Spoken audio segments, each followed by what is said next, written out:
Oi, oi, aluno da primeira série, com você, professora Edna de LPL. Anota aí no seu caderno. Assunto da aula, notícia. Você viu essa aula já no Centro de Mídias no dia 6 de abril. Eu vou só reforçar os conteúdos passados lá. Objetivo da aula: compreender os elementos estruturais da notícia.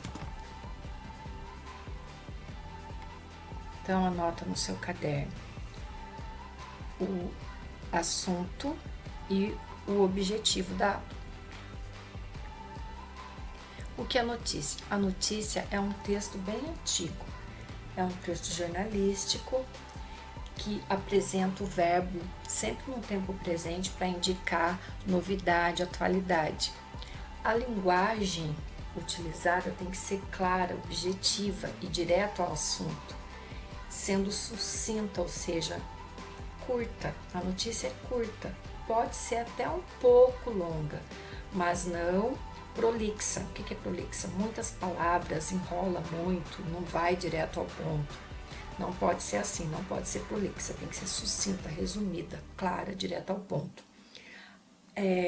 A notícia é uma narrativa da vida real. Ao contrário do texto literário, que não tem compromisso com a realidade, a notícia tem compromisso com a realidade e informa as pessoas sobre assuntos relevantes, como política, educação, saúde, meio ambiente, etc.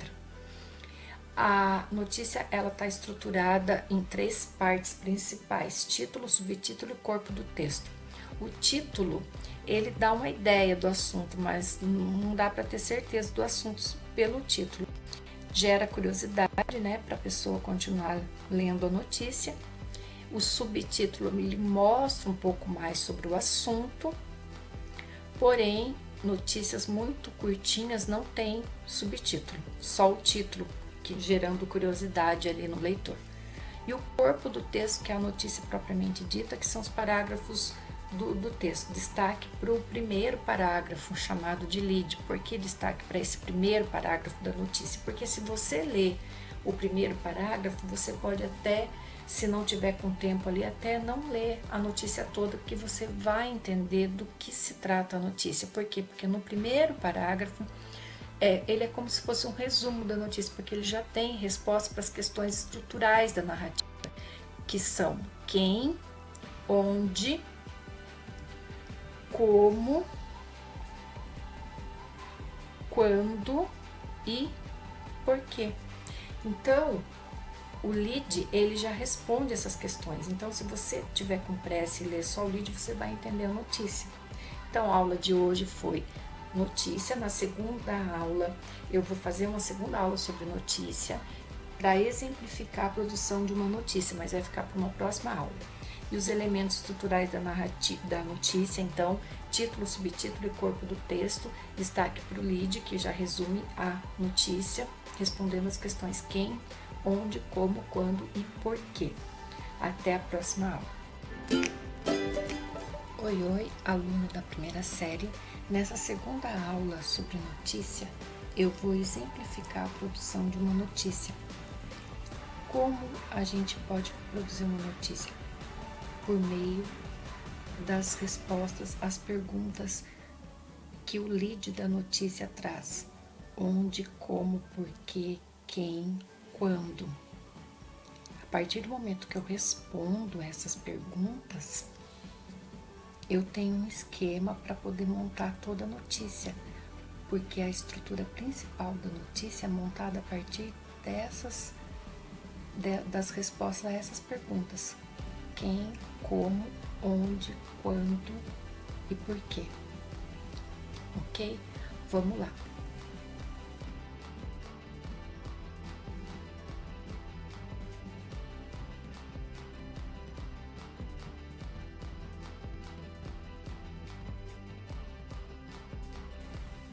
Quem? O município de São Paulo. o que recebeu o certificado de eliminação da transmissão vertical do HIV, onde em São Paulo, quando dia 13 de novembro de 2019, como ao apresentar uma taxa muito pequena de indivíduos infectados pelo HIV no nascimento, porque essa é uma das prioridades do Ministério da Saúde. De posse da resposta dessas 5 questões que estruturam a notícia, você pode construir a sua notícia. Título: São Paulo recebe certificado do Ministério da Saúde. Agora o primeiro parágrafo lead que contém as respostas a essas 5 questões, que é o resuminho já da notícia. O município de São Paulo recebeu do Ministério da Saúde um certificado por ter alcançado um índice quase zerado de infecções por HIV de mãe para filho. A cidade de São Paulo recebeu um certificado do Ministério da Saúde no dia 13 de novembro que atesta que o município conseguiu eliminar a transmissão vertical do vírus HIV, ou seja, de mãe para feto.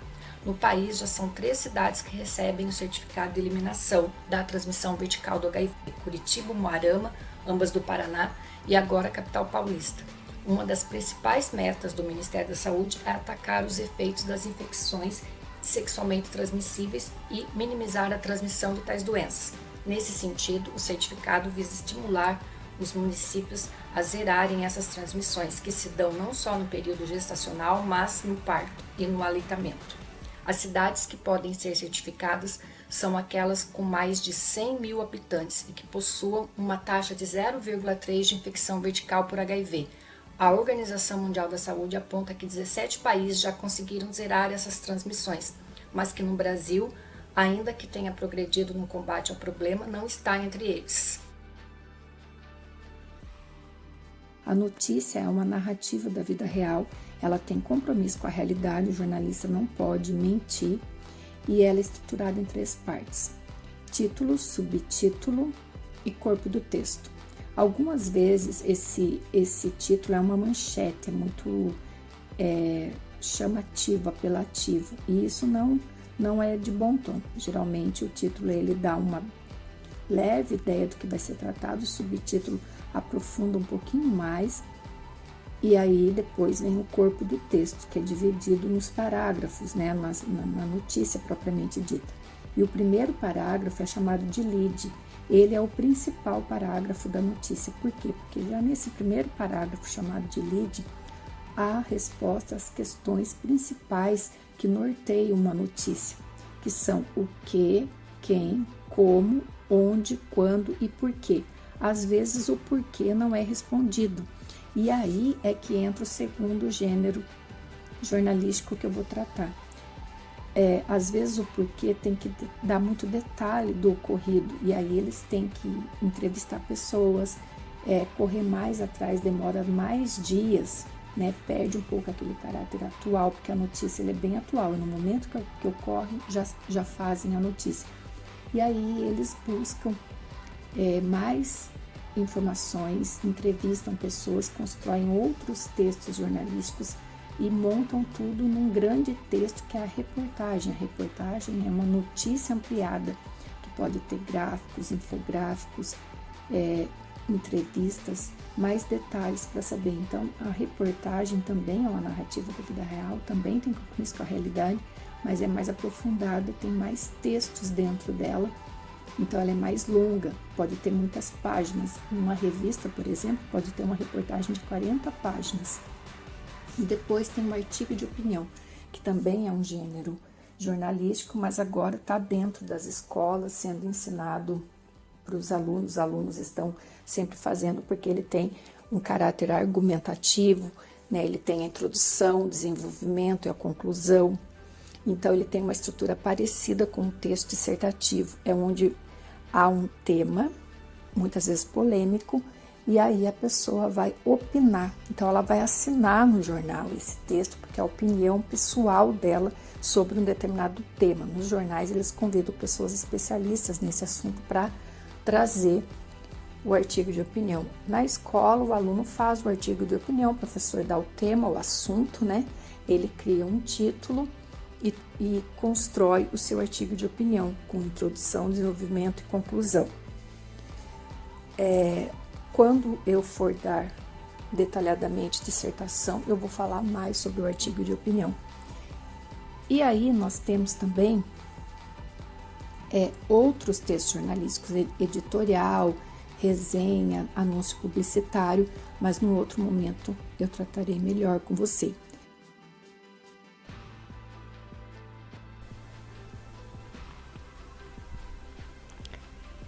Assunto da aula: entrevista. Objetivo da aula: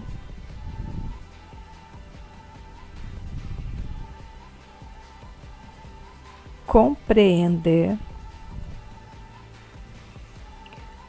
as características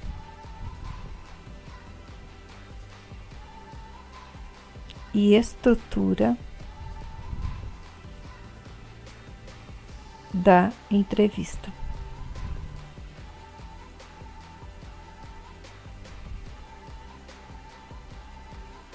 Vamos revisar então essa aula sobre entrevista.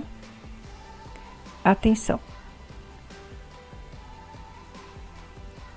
Um bom entrevistador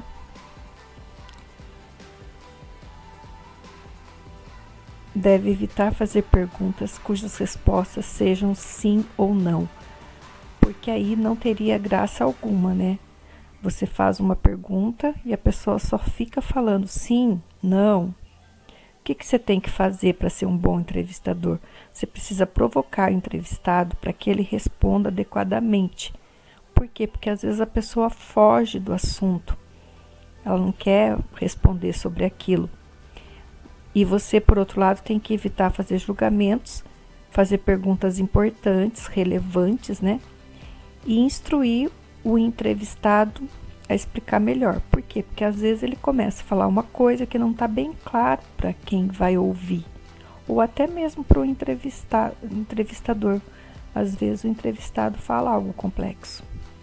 Então você tem que instruir para que ele sempre explique o que ele acabou de falar, para não ter dúvida. Certo? E nós temos 2 tipos de entrevista. A gente tem a entrevista oral e a entrevista escrita.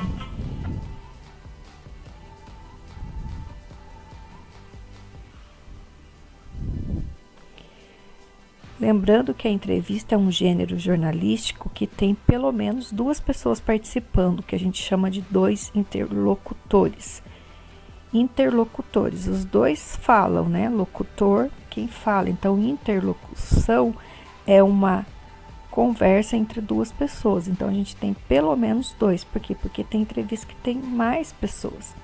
Quando ela é oral, ela tem um roteiro prévio, né? E a pessoa é mais espontânea.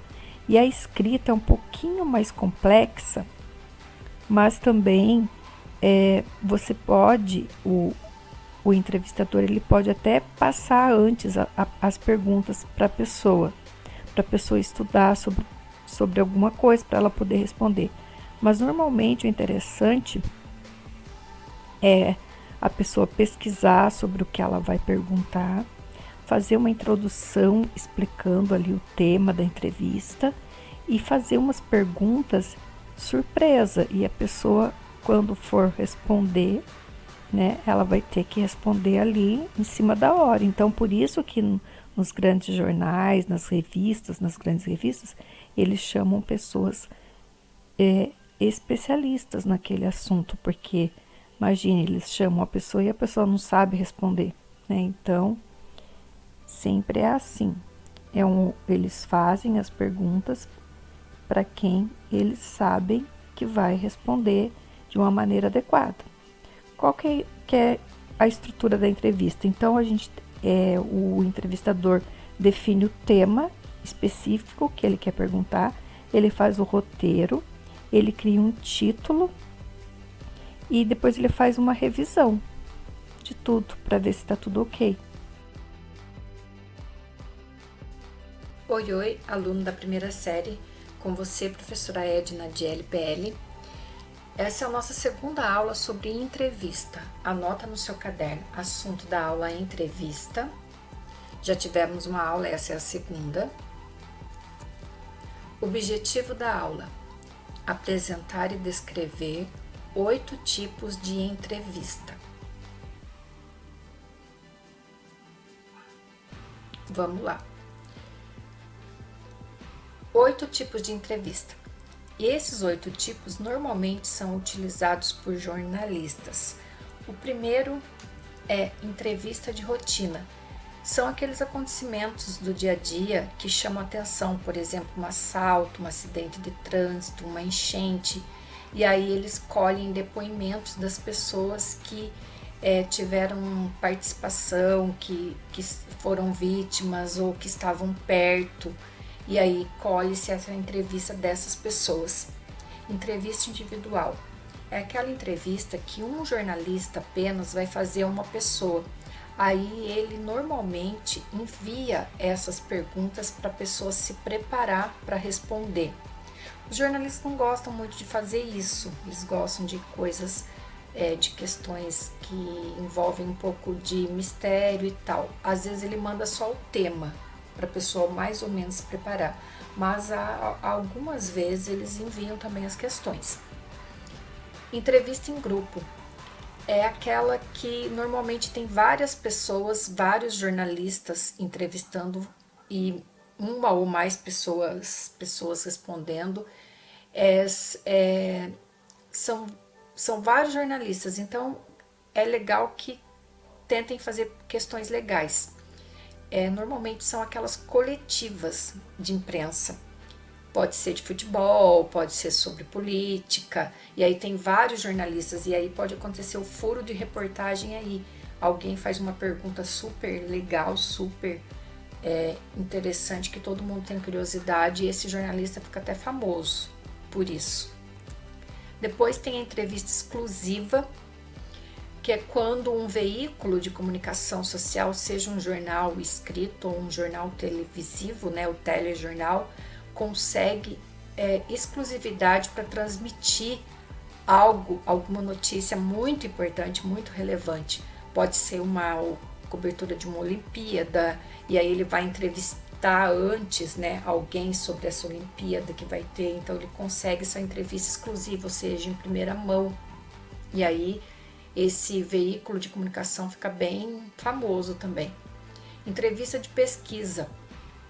Eles vão normalmente convidar um especialista para falar de um assunto, e aí vão usar essa entrevista para pautar um artigo, um estudo. Então é feita essa pesquisa através de uma pessoa que conhece muito sobre o assunto, para eles incluírem num artigo, por exemplo, depois.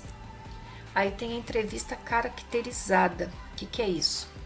Às vezes aparece um texto e eles querem em algum momento citar alguém importante, algum especialista que falou sobre aquilo. Então ele pega só um trechinho de uma entrevista, de uma resposta sobre aquele assunto. Então vem entre aspas, porque está transcrevendo a fala de uma pessoa exatamente como ela falou. Então é fala de outra pessoa, então é colocado entre aspas sobre aquele assunto que aquela pessoa já respondeu numa entrevista, aquela pessoa tinha muito conhecimento. Então é citado essa resposta dessa pessoa especialista num texto, que pode ser um artigo, que pode ser uma notícia, uma reportagem, certo? E aí tem a entrevista de personalidade, é quando eles chamam alguém público muito famoso, muito conhecido, e começa a perguntar dos gostos, dos hobbies, que são os passatempos, né? Começa a perguntar a vida pessoal, características dessa pessoa, o que ela faz da vida dela. Então pode ser um cantor, um ator, um político, etc. E a entrevista opinativa, que é quando eles vão entrevistar uma pessoa especialista no assunto e vão ficar perguntando tudo sobre aquele assunto para a pessoa, o que a pessoa pensa, porque a opinião dela é importante, porque ela é muito entendida naquilo. Então vai ter várias perguntas, e essa entrevista, sim, eles não gostam de preparar antes. Eles fazem, às vezes, assim, conta o tema, mas não conta a pergunta para a pessoa realmente mostrar o conhecimento, mostrar mesmo realmente que ela pode ser surpreendida com perguntas que ela se sai bem, porque ela é especialista, é muito entendida naquele assunto. Então a aula de hoje foi isso, os 8 tipos de entrevistas normalmente usados pelos jornalistas, e até a próxima aula. Oi, aluno da primeira série.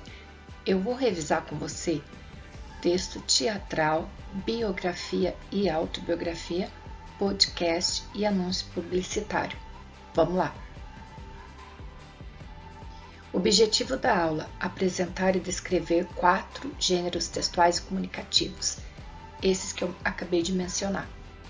O primeiro, texto dramático ou teatral, é o texto feito para ser ensinado num palco ou simplesmente lido num livro que contenha esse texto por escrito, que seria uma narrativa dividida em 2 partes. Os discursos diretos, as conversas entre os personagens, entre as pessoas que vão encenar essa peça teatral, e a rubrica, que são as indicações de movimentação no palco, como os atores devem estar em pé, sentados, chorando, gritando, abrindo porta, batendo porta, com fisionomia de bravos, com fisionomia de alegres, de tristes. E aí elas vêm assim, sentado, aí a pessoa sabe que ela tem que falar aquela frase sentado. Gritando, aí a pessoa sabe que tem que falar aquela frase na sequência, gritando. Livros que eu indico, que são textos dramáticos ou teatrais. Lembrando que drama é uma palavra que vem da Grécia, é de origem grega, que significa ação. Então não é necessariamente um escândalo emocional. Quando eu falo drama, tem esse sentido figurado, mas no sentido aqui de tipo de texto, tem um sentido de texto de ação, que é feito para movimentação corporal. Por isso que é também chamado de teatral, porque o teatro é um texto de movimentação corporal no palco. Lógico que se você lê o livro, você não precisa reproduzir o que está sendo ali, porque você está lendo a história. Mas os atores, depois, se eles quiserem transformar num filme ou num teatro aquilo, eles vão fazer as ações indicadas nessas rubricas que eu acabei de falar. Então, livros que eu indico deste gênero dramático ou teatral: Romeu e Julieta e Sonho de uma Noite de Verão, ambos do William Shakespeare, do conhecido Shakespeare. E O Alto da Compadecida, de Ariano Suassuna, que também virou filme, interpretado por atores brasileiros conhecidos, e é baseado, o Alto da Compadecida, no Alto da Barca do Inferno, de Gil Vicente, que inaugurou o início do teatro em Portugal, certo? Depois tem biografia e autobiografia. Biografia, que significa bio, é vida, grafia é escrita, então é a escrita da vida de alguém. Então, a narrativa é uma escrita de fatos e desenvolvimento pessoal de alguém, como que alguém chegou na posição que está. Então, geralmente é escrito, é feita essa biografia de uma pessoa famosa, importante, uma pessoa que tenha tido um grande propósito, tenha ajudado as pessoas. Então, o autor desse texto vai escrever sobre alguém que é importante, que gera bastante curiosidade nas pessoas em saber da vida dessa pessoa. Então, tem a autobiografia, que é também uma biografia, mas agora a auto quer dizer da pessoa mesma. A pessoa mesma vai fazer a sua biografia. Então, o próprio autor vai escrever sobre ele mesmo. Então, ele não vai fazer uma escrita da vida de uma terceira pessoa, e sim da vida dele mesmo. Então, livros que eu indico: A Fantástica História de Silvio Santos, que é uma biografia, porque não foi escrita pelo Silvio Santos, e foi por uma outra pessoa, pelo Arlindo Silva. Então, ele fez uma biografia da vida dessa pessoa famosa. O Arlindo Silva fez uma biografia do Silvio Santos, que é famoso. E Minha História, da Michelle Obama, que aí é uma autobiografia, porque ela escreveu, a própria Michelle Obama escreveu a sua própria biografia, então ela fez uma autobiografia. E o podcast, que é uma inovação da rádio, né? É um trabalho comunicativo. Eu posso fazer, tem todo um roteiro escrito antes, uma preparação, uma pesquisa, uma conversa de como vai ser, uma organização, mas depois ele é feito em áudio para ser postado em plataformas como Spotify, iTunes e outras. Pode ser feito pelo WhatsApp, por gravador de áudio do computador, de uma maneira mais caseira, mais simples, mais amadora, e depois jogado em WhatsApp. Professores já devem ter pedido isso para vocês fazerem algum trabalho de forma oral, pode ser chamado podcast, mas o interessante é que o podcast você pode, se você pegar um aplicativo, você pode chamar outra pessoa, conversar junto. Na maioria das vezes as pessoas que têm mais prática, são mais profissionais, eles gravam também a imagem, depois jogam também no YouTube. Fica muito legal, né? Porque aí tem a parte de áudio jogado nas plataformas de podcast e depois em vídeo no YouTube também, que as pessoas costumam bastante assistir, né? E depois tem um anúncio publicitário. Primeiro eu vou dar o exemplo aqui, né? Eu coloquei do Diga Não ao Bullying, e eu quero que vocês analisem e depois me contem o que vocês acharam desse exemplo aí de anúncio publicitário. Eu coloquei porque na última aula do Centro de Mídias foi falado sobre bullying, né? E agora vamos ver então qual que é o objetivo do anúncio publicitário. É vender um produto, uma ideia ou um serviço, e aí tenta convencer a pessoa. Muitas vezes insinuando que a pessoa não tem aquilo, não sabe aquilo ainda, então usa o verbo no imperativo, dando ordem, beba Coca-Cola, compre tal coisa. E sempre tem a linguagem verbal e não verbal, uso de palavras e imagens. Não verbal, imagens, verbal, palavras, né? Escritas e faladas também. O anúncio publicitário, ele muitas vezes deixa na entrelinha, você tem que analisar o que ele quis dizer. Às vezes o acréscimo de uma vírgula muda tudo, a retirada de uma vírgula muda tudo, uma palavra a mais ali muda tudo, então você tem que se apegar aos detalhes, porque as estratégias são de não mostrar tudo, a pessoa tem que quebrar a cabeça para interpretar. Então tem umas mensagens implícitas. O que é implícitas? Escondidas, que não estão explícitas. O que é explícita? A mostra, não está na cara, você tem que quebrar um pouquinho mais a cabeça para interpretar. Então a aula de hoje foi isso, até a próxima aula.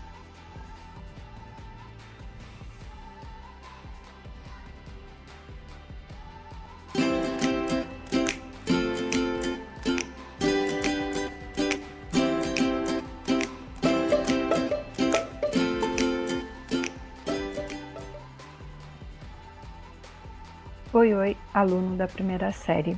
Com você, professora Edna. Nós vamos falar hoje sobre gêneros comunicativos. É a nossa quarta aula sobre gêneros comunicativos. Já falei sobre alguns gêneros literários e jornalísticos, hoje a gente vai dar continuidade. Vamos lá. Primeiro, vou falar sobre os assuntos, os textos específicos, né, que nós trataremos. Os gêneros comunicativos, anota aí no seu caderno: charge, conto, crônica e debate regrado. Charge, conto, crônica e debate regrado. Começando então pela charge. A charge é um texto, a princípio jornalístico. Ele veio da caricatura, que é aquele desenho que distorce um pouco as feições da pessoa, né? O rosto, às vezes não, a maioria das vezes fica maior que o corpo, para ter uma sátira, né? Fazer uma crítica, geralmente, assim, à pessoa. E a charge, ela tem quais características? Ela tem a linguagem verbal e não verbal. Por quê? Porque ela apresenta desenho e palavra. Verbal, palavra. Não verbal, imagem. E aí, normalmente, o assunto é polêmico, né? Ela trata de um assunto polêmico, política, algum acontecimento de violência mundial, alguma sátira de alguém importante que deu alguma entrevista e causou polêmica. E normalmente tem que quebrar um pouquinho a cabeça, né? Não é tão fácil entender uma charge, ela é bem complexa. Às vezes você tem que ter um conhecimento prévio sobre o assunto. Por isso que no jornal ela vem sempre depois de uma notícia, tem que ter um contexto, porque se desenhar ali, insinuar alguma coisa, porque não esclarece muito, ela é muito curtinha, você não vai entender. Então, no jornal, geralmente tem a notícia, uma charge após uma reportagem e uma charge, para a pessoa entender o contexto todo, para poder ter a ideia do que se trata. Eu vou dar um exemplo aqui de charge, duas charges bem curtinhas. A primeira é sobre medo, né? O tema do medo. Rápido, dona, passa a bolsa, senão eu espirro. Aí o ladrão é uma sátira, né? Porque ele quer roubar e ainda está preocupado com a dona, né? Que vai espirrar nela, quer ser educado, quer ser elegante com ela, não espirrando, ou preocupado com a saúde dela, porque de repente vai passar a gripe nela, alguma coisa. Então, né? O ladrão preocupado. Aqui eu vou fazer a leitura com você da crônica Os Bons Ladrões, de Paulo Mendes Campos, que também traz esse assunto do roubo de uma bolsa, e é uma crônica também, né, humorística, uma sátira também, né, que o ladrão rouba, mas ele é bom, os bons ladrões. Por que será que ele é bom? Vocês vão ver na hora que chegar a leitura da crônica. Agora eu vou dar um outro exemplo de charge. Essa daqui está um pouquinho mais longa. Essa charge começa assim, sobre eleições, né? O primeiro personagem fala: meu carro caiu num buraco. Aí o outro: se eu for reeleito, prometo resolver o problema. Aí o que tinha falado a primeira vez fala de novo: toda eleição é a mesma promessa. Aí o outro diz: mas você tem que admitir que funciona, porque eu sempre sou reeleito. Ou seja, autoexplicativo, a gente tem que falar, né? As promessas da política sempre são as mesmas, as pessoas sempre da mesma forma caem. Agora vamos para o conto. O que é conto? O conto ele tem os mesmos elementos narrativos, é uma narrativa, né, de ficção, né? Vai contar uma historinha e tem os mesmos elementos do romance: narrador, personagem, tempo, espaço, o clímax, o conflito. Vai ter os mesmos elementos. Só que tem o começo, meio e fim, né? Só que o que muda? No conto, o conflito é um só, o clímax é um só, o personagem importante é um ou dois no máximo. É muito menos complexa a narrativa, né?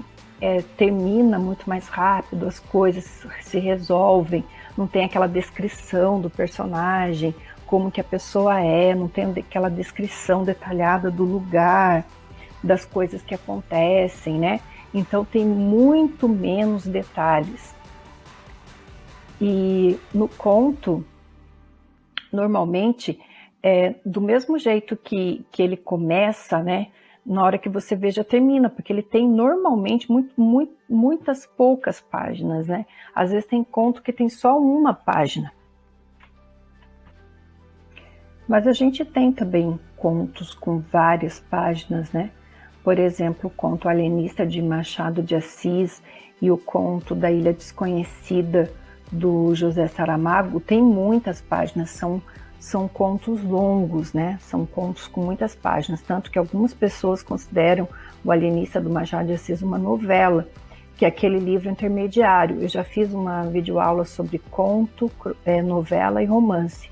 Lembrando que novela também é um tipo de livro e é mais longo que o conto e mais curto que o romance, né? Tem menos páginas que o romance. Então, essa questão da quantidade de páginas varia, porque ele normalmente ele tem uma página, 2, 3, poucas páginas, mas ele pode ser um pequeno livro com várias páginas também. Então, o que vai diferenciar então o conto da novela e do romance? Não é só a questão de páginas, porque ele também pode ter bastante páginas, pode ser um conto longo. O que vai diferenciar é que ele vai mais direto ao assunto, tem menos detalhes, tem só um conflito, só um clímax, poucos personagens importantes, então é menos complexa a história, é mais simples, mais direto ao ponto, certo? Eu vou sugerir alguns contos para você começar a gostar do Machado de Assis e dos clássicos em geral. Eu sugiro que você comece por contos, e o conto que eu vou sugerir hoje aqui vai ser A Cartomante, do Machado de Assis. O Machado de Assis tem de 200 a 300 contos. Em alguns locais a gente encontra a informação de que ele escreveu 200 contos, em outros 300.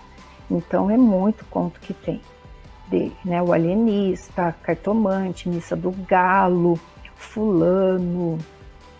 Nossa, inúmeros contos mesmo. Mas hoje eu vou indicar de Machado de Assis A Cartomante. E da Lígia Fagundes Telles, que é uma grande contista, nossa, os contos dela são maravilhosos também. Eu vou indicar Biruta, que é um conto emocionante de sobre um cãozinho, um cachorro. É muito, muito bonita essa história. Biruta, tenho certeza que você vai gostar muito. Vou indicar aqui outros contistas, outros escritores de conto. O Fernando Sabino, a Marina Colasanti, a Silvia Ortoff e o Guimarães Rosa, mas lógico que tem muitos outros.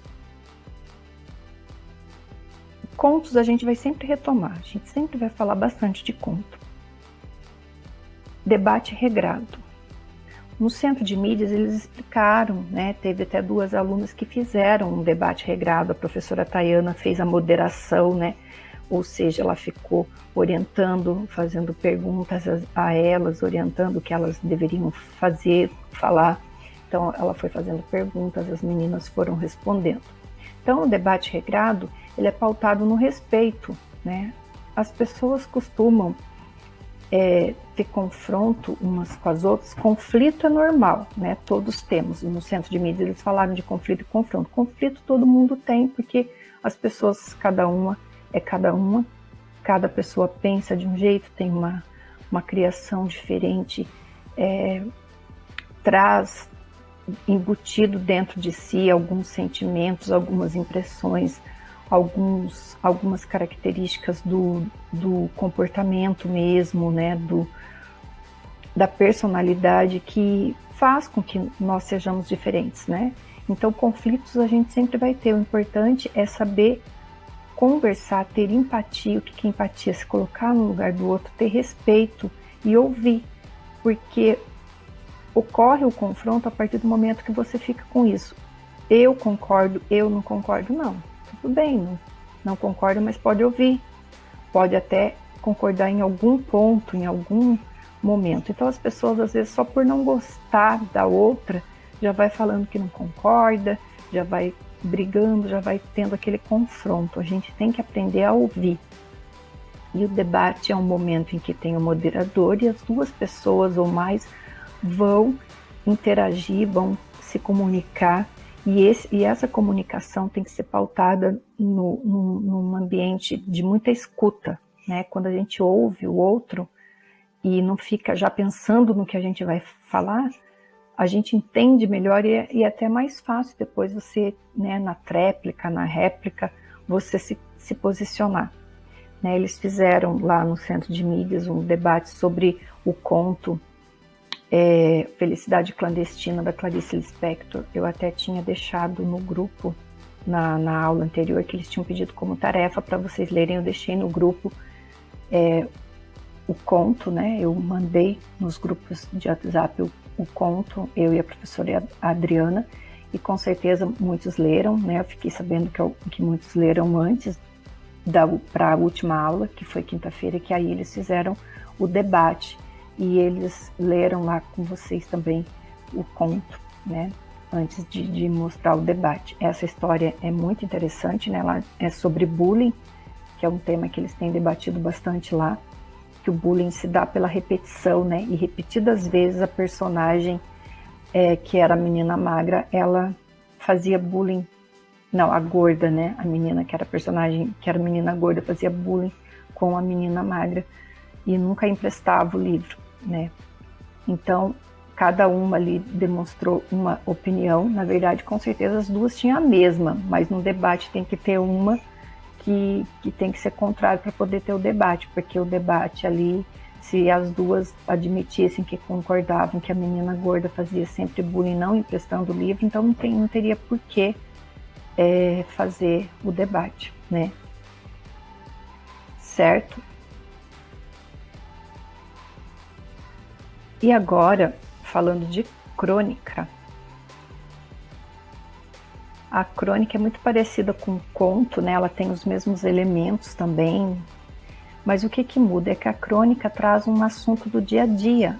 Ela é um texto jornalístico a princípio. E o conto é mais ficção, tem conto de ficção científica, conto de terror, né? Ele é mais parecido com romance, esse lado mais literário, mais de ficção.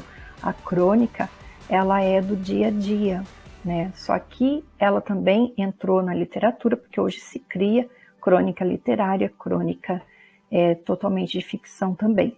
Mas voltando desde o princípio, antes do século XIX, nos séculos anteriores, a crônica tinha um caráter histórico de textos longos, né? Os desbravadores, aqueles navegadores das navegações marítimo-comerciais europeias escreviam crônicas, tinham os cronistas daquele tempo, era outro tipo de crônica naquele tempo, né? Do tempo antes do descobrimento e durante o descobrimento e um pouco depois do descobrimento do Brasil. Até 1700, 1800, era uma crônica muito longa, né? Daí no século XIX, a partir de 1800, né, com Machado de Assis, com outros escritores, é que teve essa crônica nesse sentido de trazer um assunto do cotidiano, do dia a dia e transformar numa crônica. Antes eram relatos históricos de descobrimentos, de navegações, de descobertas de países como o Brasil, etc. Então a crônica agora, ela tem um caráter, né? Ela é publicada nos jornais, é um texto jornalístico que faz uma sátira, uma crítica também, só que com palavras só, né? Não é como a charge. A charge e a crônica são parecidas, né? Elas têm essa sátira, essa crítica, só que a charge tem a imagem, a crônica é só o texto narrativo, parecido com um conto. Mas é que a crônica, o que ela muda do conto? Ela não tem um começo, meio e fim bem certinho como o conto e o romance e a novela. Ela deixa no ar para você ficar imaginando, ela nunca tem um fim muito definido ou propriamente não tem um fim. E ela sempre tem umas características, né? Tem uma crônica narrativa, a crônica poética, a crônica reflexiva, a crônica humorística, que é mais de humor. E a crônica, ela pega qualquer assunto bem banal do dia a dia, só que coloca nesse assunto alguma coisa inusitada, inesperada, que torne especial. E normalmente ou é reflexiva, ou é humorística, ou é muito crítica a alguma coisa. Então eu trouxe aqui uma crônica que eu adoro, do Paulo Mendes Campos, que vai bater bastante com a charge que eu mostrei lá do ladrão, né, que quer roubar, mas ao mesmo tempo quer ser um pouco bom, protegendo a mulher do espirro dele. E aqui esse ladrão, ele vai ser bom também, vamos ver por quê. Exemplo de crônica, Os Bons Ladrões, de Paulo Mendes Campos. Então eu vou proceder à leitura da crônica, peço que você preste bastante atenção. Essa crônica, ela tem o primeiro e último parágrafo, são trechinhos do narrador. O narrador entra no primeiro e no último parágrafo só, o narrador. E depois só tem travessões de diálogo. Toda hora que muda o travessão, é que eu não fiz tudo numa linha só para não ficar muito longo aqui, mas toda hora que muda o travessão, ou é o ladrão que está falando, ou é a madame. E uma outra coisa que tem de diferença do conto e da crônica, que eu não tinha explicado antes, é que no conto tem nome, o personagem não tem muita descrição, muitos detalhes do personagem como na novela e no romance, mas tem o nome pelo menos. E na crônica os personagens muitas vezes são anônimos, ou seja, nem fala-se o nome dos personagens, fala um adjetivo que os caracteriza, a profissão que os caracteriza. Por exemplo, aqui vai ser ladrão e madame, não fala nem o nome. Então a crônica não é obrigatório nem falar o nome, é tão do dia a dia, é mais para mostrar acontecimentos do dia a dia que ocorrem com qualquer um, com um ladrão, com uma madame, com um padeiro, com um vizinho, com a vizinha.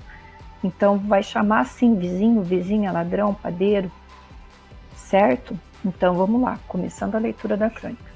Morando sozinha e indo à cidade em um dia de festa, uma senhora de Ipanema aqui do Rio de Janeiro, né? Teve a sua bolsa roubada, com todas as suas joias dentro. Joia está com acento aqui, é aqui da onde eu copiei, era antigo, hoje em dia joia não tem acento mais. No dia seguinte, desesperada de qualquer eficiência policial, recebeu um telefonema. Então, o que aconteceu? O narrador conta aqui que uma senhora que morava sozinha em Ipanema, no Rio de Janeiro, ela teve a bolsa roubada e tinha joias dentro da bolsa. E aí ela estava desesperada já de qualquer eficiência, porque ela tinha provavelmente feito boletim de ocorrência, ó, como não tem detalhe, né? Estou explicando aqui. A crônica é bem direto ao ponto, não tem detalhe. Ela estava já achando que a polícia não ia dar jeito, mas daí ela recebe um telefonema, vamos ver. Aí vem a pessoa que liga para ela. É a senhora de quem roubaram a bolsa ontem? Aí ela responde, sim. Aí o homem fala, aqui é o ladrão, minha senhora. Daí a madame, mas como o senhor descobriu meu número? Pela carteira de identidade, pela lista. Ah, é verdade. E quanto quer para devolver os meus objetos? Não quero nada, madame. O caso é que sou um homem casado. Pelo fato de ser casado, não precisa andar roubando. Onde estão as minhas joias, seu sujeito ordinário? Vamos com calma, madame. Quero dizer que só ontem, por um descuido meu, minha mulher descobriu que eu sou realmente quem eu sou realmente. A senhora não imagina o drama. Escute uma coisa, eu não estou para ouvir graçolas de um ladrão muito descarado. Não é graçola, madame, o caso é que adoro minha mulher. E por que o senhor está me contando isso? O que me interessa são as joias e a carteira de identidade, dá um trabalho danado tirar outra. E não tenho nada com a sua vida particular, quero o que é meu. Claro, madame, claro, estou lhe telefonando por isso. Imagine a senhora que minha mulher falou que me deixa imediatamente se eu não me regenerar. Coitada, e uma conversa dessas. Pois eu prometi nunca mais roubar em minha vida. E ela bancou a pateta de acreditar?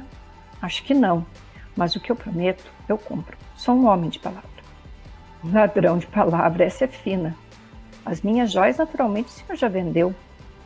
Absolutamente, estão em meu poder. E quanto quer por elas? Diga logo. Não vendo, madame. Quero devolvê-las.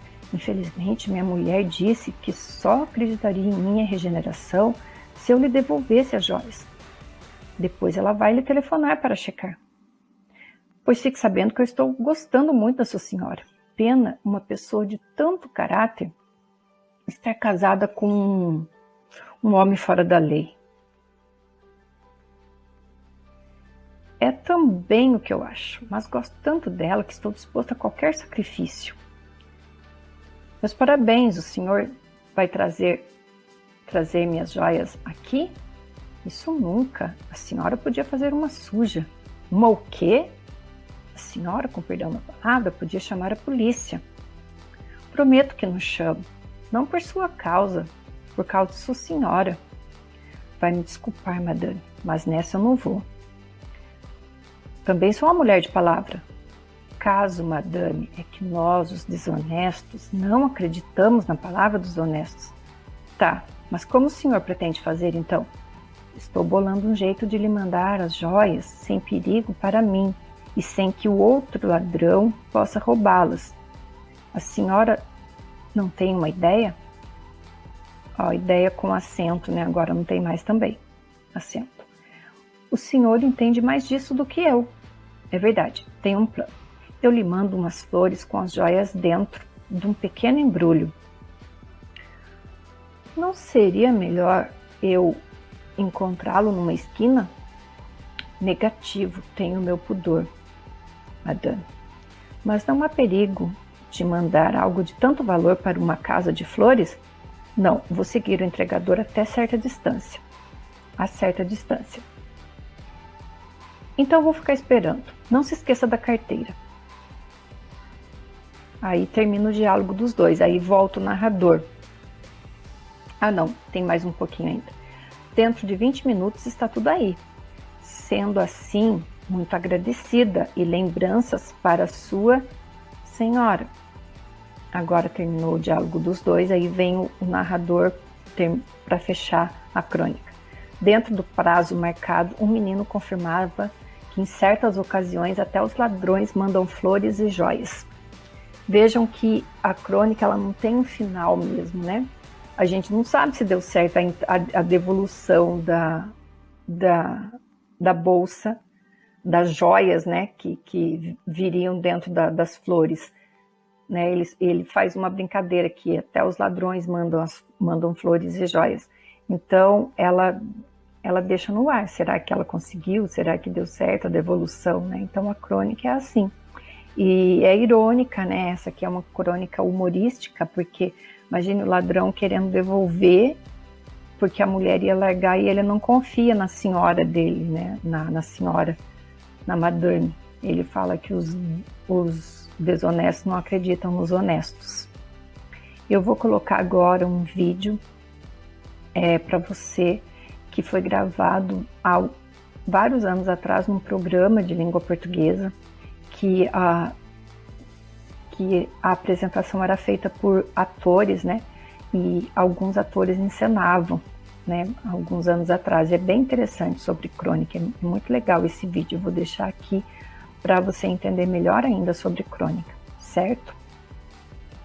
Aí depois do vídeo, aí a aula por hoje termina, tá? Então, com você o vídeo sobre crônica.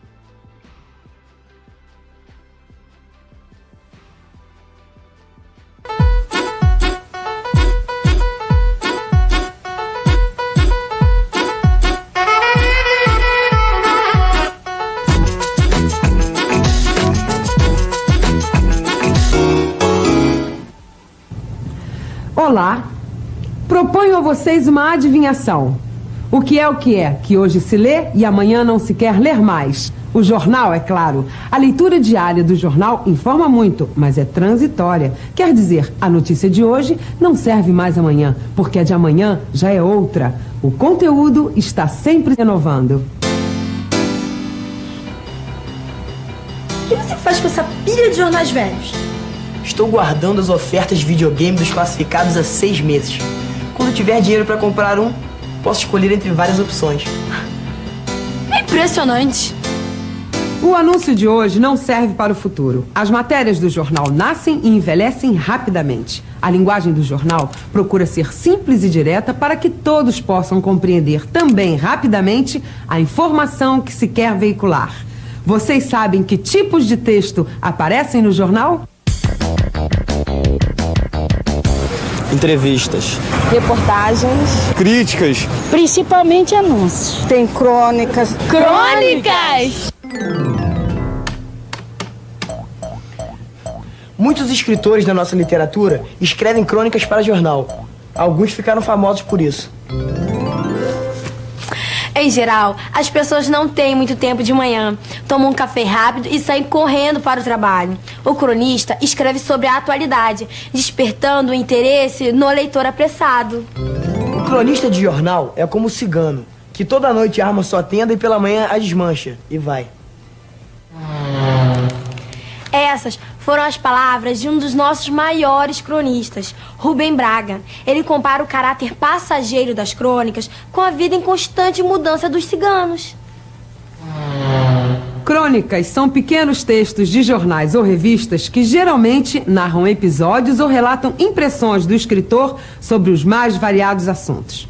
O cronista é o escrivão do cotidiano. Através dele, o real é recriado. Quem não gosta de ler uma boa crônica? Fernando Sabino. João Baldo. Tem muitos. Luiz Fernando Veríssimo. Rubem Fonseca. Marina Colassante. Arthur Chechel. As crônicas ocupam bastante lugar nos jornais de hoje. Na verdade, sempre ocuparam. Machado de Assis, um dos maiores escritores brasileiros, escreveu várias crônicas para jornais, como essa, de 27 de outubro de 1895. Conversávamos alguns amigos à volta de uma mesa. Eram 5 horas da tarde bebendo chá. Cito a hora e o chá para que se compreenda bem a elegância dos costumes e das pessoas.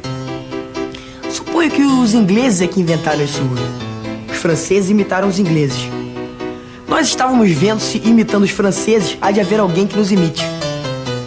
Com sua fina ironia, Machado de Assis criticava hábitos da nossa sociedade. Nas crônicas, comentava acontecimentos alegres e tristes da semana, a morte de amigos e de pessoas públicas, as guerras, a política, a economia e os hábitos do momento.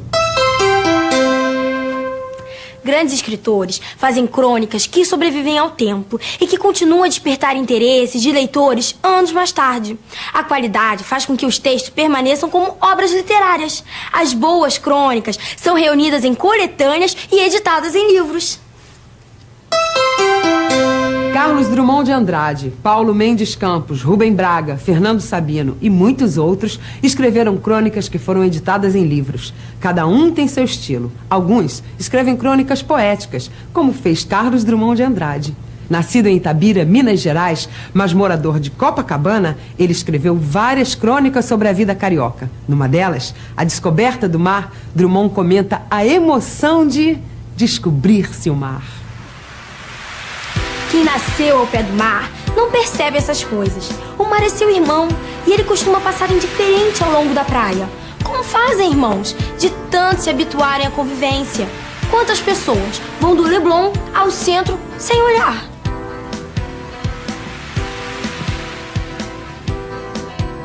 Mas quem veio do sertão ou da mata, quem vive no subúrbio, onde o trem que passa ao entardecer ou de madrugada convida a viagem que nunca será feita, este sabe o que é desejo, apetite de mar. Drummond, mineiro, sabe o que é apetite de mar. E você, sabe o que é? Muitas pessoas também sabem. Moro longe, mas adoro ver o mar. Nos finais de semana eu gosto de ir à praia. Olhar o mar, apreciar a beleza que o mar tem, né? As pessoas, vão supor, surfando, isso aí é uma maravilha a gente olhar isso, né? Pegar um bronze, curtir a vida. Meu sonho é morar perto do mar. Fatos do dia a dia podem servir de matéria para o cronista se inspirar e escrever. Alguns utilizam este espaço do jornal para relatar histórias de uma maneira divertida. Sérgio Porto, por exemplo, via os fatos do cotidiano com muito humor. Sob o pseudônimo de Stanislau Ponte Preta, escrevia crônicas engraçadas que comentavam alguns aspectos da vida, como o medo que algumas pessoas têm de avião. No texto, A Estranha Passageira. Ai, moço, eu tô tão nervosa. É a minha primeira vez, sabe? Tenho 0 hora de voo. E pra que serve esse saquinho? É para ser usado em caso de necessidade. Uai, avião tem banheiro não, é? E quem é essa tal de emergência que tem uma porta só para ela? Emergência não é uma pessoa, é...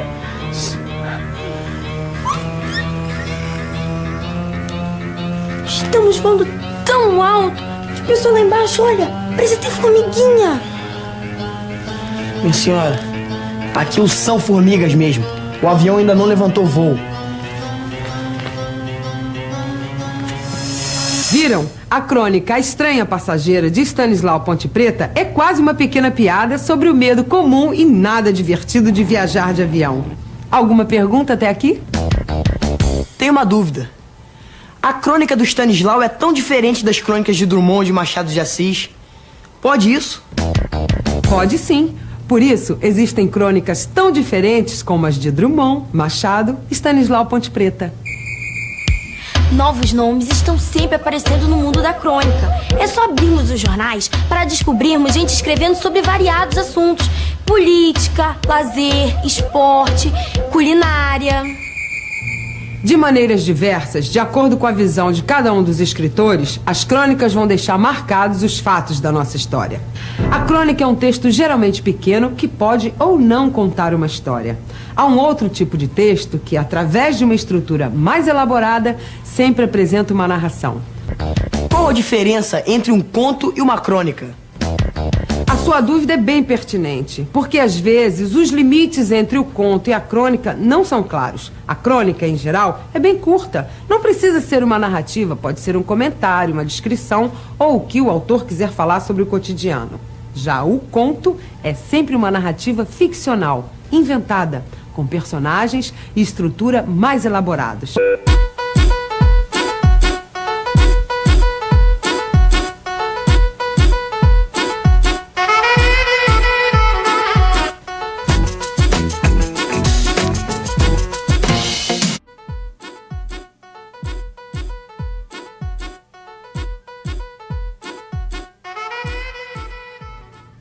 Vocês já repararam como as pessoas gostam de contar e de ouvir histórias?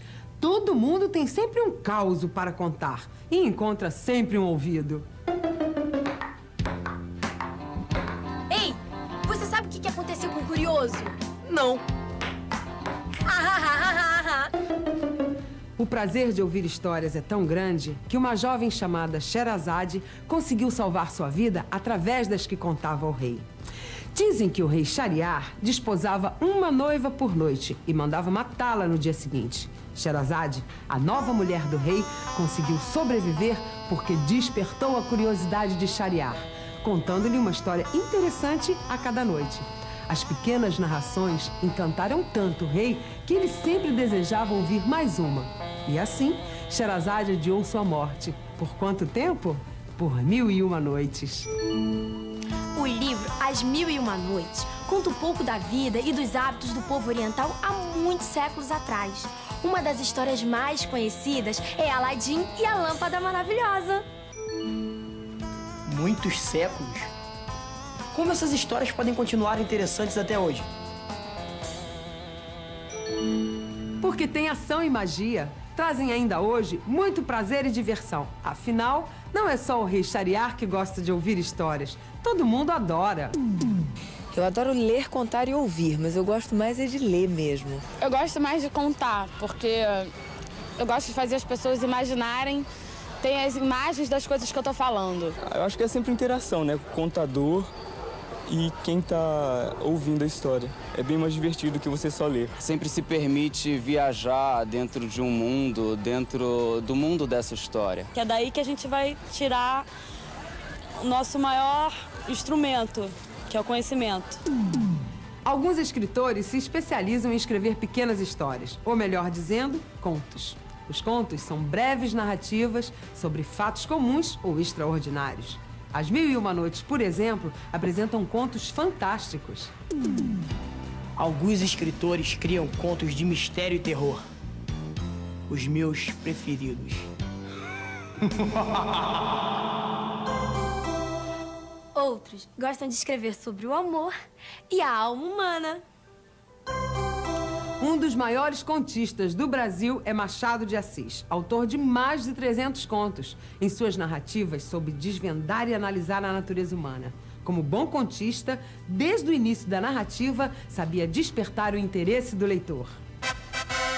Venha o leitor comigo assistir à abertura do testamento do meu amigo Fulano Beltrão. Conheceu-o? Era um homem de cerca de 60 anos. Morreu ontem. 2 de janeiro de 1884.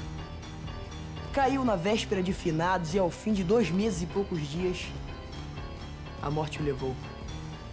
Confesso que estou curioso de ouvir o testamento. Eu também. E vocês? Ah, mas para conhecer o testamento do Sr. Fulano Beltrão, personagem da imaginação de Machado de Assis, vocês terão que ler o conto que se chama Fulano. porque eu não conto este segredo. Afinal, quem conta um conto aumenta sempre um ponto. Contos são retratos da imaginação do contista. Por isso, um contista é diferente de um jornalista, que procura narrar os acontecimentos da maneira mais simples e direta possível. Conto é ficção, história inventada, criada e recriada pela imaginação. Inventada que nada. Se eu esfregar, vai sair um gênio maravilhoso que me concederá 3 desejos. Você? Em vez de gênio, a realidade. É hora de acordar. Não fique desapontado, você pode sonhar acordado. Basta ler um conto e viver maravilhosas aventuras, como a de Aladim, se quiser. Alguma pergunta até aqui? Qual a diferença entre um conto e uma crônica? A sua dúvida é bem pertinente, porque às vezes os limites entre o conto e a crônica não são claros. A crônica, em geral, é bem curta. Não precisa ser uma narrativa, pode ser um comentário, uma descrição ou o que o autor quiser falar sobre o cotidiano. Já o conto é sempre uma narrativa ficcional, inventada, com personagens e estrutura mais elaborados. Vocês já pensaram no tipo de conto de que mais gostam? Mistério. Suspense. Policial. Ficção científica. Histórias de amor. Não sei se escrevo um conto de terror passado no meio da floresta da Tijuca, com um grupo de escoteiros perdidos que não sabe que um estranho animal está andando por aquelas matas, ou se escrevo a história de amor do menino pobre que se apaixona perdidamente pela menina rica. Que imaginação fértil! Escrever histórias requer imaginação. Mas imaginação não é apenas um dom que poucas pessoas têm. Todos possuem imaginação. Basta treino para aprender a criar. Só que na vida, muitas vezes esquecemos isso. Por exemplo, você já tentou escrever um conto? Que tal começar pensando um personagem? É um sujeito gordo, 35 anos, casado, com 2 filhos, médico. Um dia... Esse sujeito... Qual é o nome dele? Já sei. Adalberto Eugênio. Um dia, Adalberto Eugênio resolve comprar um cachorrinho poodle. Mal ele sabia os perigos que se escondiam naquele pequeno animal. Ahá! Vou escrever um conto de terror! Uma boa maneira de despertar sua imaginação é não só escrever, como ler contos. Há muitos contistas interessantes em nossa literatura contemporânea. Fernando Sabino, Silvia Ortoff, Marina Colaçante, Guimarães Rosa e muitos outros. Eles escrevem contos de variados tipos. Mistério, amor, suspense, humor, fantasia. É só escolher o tipo em que quiser embarcar. Retomando alguns conceitos super importantes com você. O que é arte, literatura, escolas literárias, diferença entre conto, novela e romance e elementos básicos da narrativa. Anota no seu caderno, depois volta o vídeo e anota no seu caderno o assunto da aula. Objetivos da aula. A gente vai revisar o conceito de arte e literatura para compreender que o objetivo da arte e da literatura deve ser o de propiciar ao aluno o desenvolvimento da visão crítica do mundo e reconhecer os elementos básicos da narrativa e os 3 principais tipos de livro, conto, novela e romance, e suas diferenças. Lembrando que os diversos gêneros representativos da nossa cultura colaboram para o autoconhecimento e senso crítico. Vamos lá, o que é arte? A arte ela é bem ampla, né? Não há uma única definição do que é arte. É impossível tecer apenas um conceito, mas eu gosto desse daqui. A capacidade criativa do artista na expressão e transmissão da inteligência, sensações ou sentimentos. Criatividade, talento.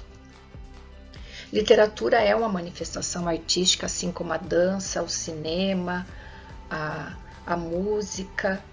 É uma das manifestações artísticas mais conhecidas e mais antiga.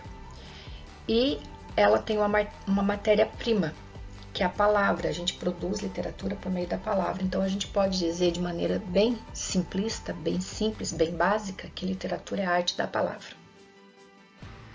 A literatura ela caminha junto com a história e com as artes. Ela não tem compromisso com a realidade, mas ela pode recriar essa realidade, né? Sempre levando em conta os valores da época em questão, já que ela caminha com os momentos históricos, né? Com a filosofia e as crenças da época. E geralmente ela é baseada ou na emoção ou na razão. Tem esses dois sentimentos que norteiam a humanidade, né? As pessoas agem pela emoção ou pela razão. E a arte literária, ela expressa esse lado do ser humano, né? Ambíguo de razão e emoção. E como ela caminha junto com a história, mesmo não tendo compromisso com a realidade, ela molda-se aos ideais da época, né? Que são, como já foi dito, ora pautados na emoção, ora na razão. E aí essas escolas artísticas literárias recebiam nomes de acordo com as características da época histórica, filosófica, com a época que o mundo, né, o que o mundo naquela época estava passando refletia, e aí colocavam-se nomes nessas escolas literárias e os escritores seguiam e os artistas seguiam padrões ditados por essas regras de históricas, filosóficas, sociais, o que estava em modismo na época. E aí a gente estuda a literatura de Portugal e do Brasil, porque nós temos, né, os portugueses chegando aqui, então a literatura já existia lá. Então a gente tem várias escolas literárias. Então a gente tem o trovadorismo, que é a primeira, depois vem o humanismo, classicismo, literatura de informação, que é aqui no Brasil, que é da época do descobrimento, do quinhentismo, dos anos de 1500, barroco, arcadismo, romantismo, realismo, naturalismo, parnasianismo, simbolismo, pré-modernismo e modernismo. E depois eu vou falar, agora, né, eu vou falar do conto, novela e romance. São 3 tipos de livro que a gente tem. Lógico que a gente tem diversos gêneros textuais, mas eu quero falar hoje especificamente desses 3 tipos de livro. O conto é uma narrativa curta, tem poucos personagens, poucos fatos. Num livro de contos pode haver vários contos. Por quê? Porque tem conto de meia página, de uma página, tem outros de mais páginas, mas normalmente é uma narrativa curta. A novela é uma narrativa intermediária, ela está entre o conto e o romance, tem mais ações, tem mais enredo, é mais complexo que o conto, mas não chega a ser tão complexa como o romance, que é longo, tem muitos personagens, enredo complexo, muita coisa acontecendo. E os elementos básicos da narrativa, de qualquer narrativa, seja o conto, seja o romance, seja a novela, seja até outros tipos de texto, crônica, né? Normalmente tem esses elementos: enredo, tempo, narrador, personagens. O que é o enredo? O enredo é o próprio conteúdo, né? É o que norteia toda a história ali que vai ser contada. E o enredo, ele tem um núcleo, que é um conflito, e tem um ponto de tensão, que gera sempre uma expectativa para prender o leitor. E no enredo é que vai se desenrolar tudo. O tempo é o período da história, né? Tem 2 tipos de marcação de tempo: o tempo externo e interno, o tempo psicológico. Eles falaram lá no Centro de Mídias, né, com vocês, o tempo psicológico, o tempo cronológico. O cronológico é do relógio, o psicológico depende da visão pessoal e da mente da pessoa que está vivendo aquilo. Ela pode sentir aquilo como mais tempo do que é. E depois a gente tem o narrador, que é o narrador que participa da história, primeira pessoa, narrador personagem, terceira pessoa que conta a história de outro observador, e tem o narrador onisciente, que ele conhece toda a história, conhece os personagens, os pensamentos, as ideias. Parece que ele entra na cabeça do personagem para narrar o personagem. Então ele pode estar em primeira ou terceira pessoa, esse onisciente. E a gente tem os personagens, que são classificados como protagonista, que é o principal, o co-protagonista, que ajuda o principal, o antagonista, que é o vilão, o coadjuvante, que é como secundário, que não é tão importante, o oponente, que ajuda o antagonista, e o figurante, que é uma pessoa lá que não é famosa, que faz alguma figura ali, né? Aparece, nem fala, ou faz uma participação assim só para constar, né? Muitas vezes pode nem ser ator, por exemplo, se for filme, ou nem aparecer no livro ali como importante em nenhum momento. E agora, falando em gênero literário, eu falei na aula anterior sobre conto, novela e romance. Hoje eu quero falar um pouquinho mais sobre o romance, que o romance é um gênero, é um tipo de livro que tem muitas páginas, às vezes até não tem tantas, mas ele costuma ser um texto longo, é uma narrativa que tem começo, meio e fim e é longa. E quando eu falo romance, eu não quero dizer historinha de amor. O romance pode ser romântico, mas o romance também pode ter outro assunto, né? Por exemplo, aventura, tem um romance de aventura, romance de ficção científica, romance de suspense, de terror. Então, tem muitos livros que não são necessariamente românticos. Romance quer dizer um livro que tem mais ações, mais personagens, mais conflito, mais complexidade na narrativa, mas nem sempre vai ser uma história de amor. Pode ser um conto de suspense, uma história de terror, etc. Certo? Um livro que introduziu o romance romântico no Brasil é A Moreninha. O romance, por ser um gênero literário, ele não tem compromisso com a realidade. Pode recriar a realidade, mas não tem compromisso, né? Pode ter bastante ficção. E A Moreninha introduziu, como já foi dito, o romance romântico no Brasil, e o romance realista no Brasil foi introduzido pelo livro Memórias Póstumas de Brás Cubas, de Machado de Assis. E o Machado de Assis teve também uma fase romântica, que ele teve alguns livros na fase romântica, mas ele se destacou mesmo no realismo, por isso que esse livro dele introduz o realismo no Brasil. Por hoje é só.